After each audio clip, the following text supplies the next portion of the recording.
Of course, my father was born here. Dick Clark Sr., no, not the New Year's Eve Dick Clark, but Bay Area businessman Dick Clark. Clark with an E. He's a Tampa native through and through. He started the business in 1911. He's the owner of the Peninsular Paper Company. Their roots date back to the 1850s here in Tampa. My great uncle named Edward Clark settled in Tampa in the early 1850s, very early 1850s, and founded a general mercantile store at that time, which covered everything as the early dwellers of Tampa needed.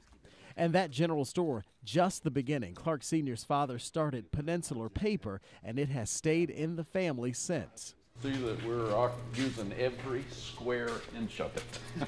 Now, Richard Clark Jr. and his son Richard III work with the Senior Clark to run the business, now celebrating 100 years.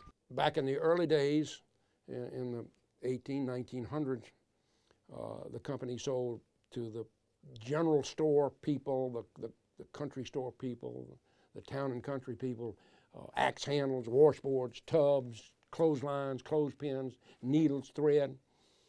I think we even sold some shotgun shells back in those days. The 55,000 square foot warehouse in Tampa now handles all kinds of products, from toilet paper to cleaning supplies to school lunch trays, you name it. One of the bright constants in all of the change our country has faced. 100 years later, they are still here.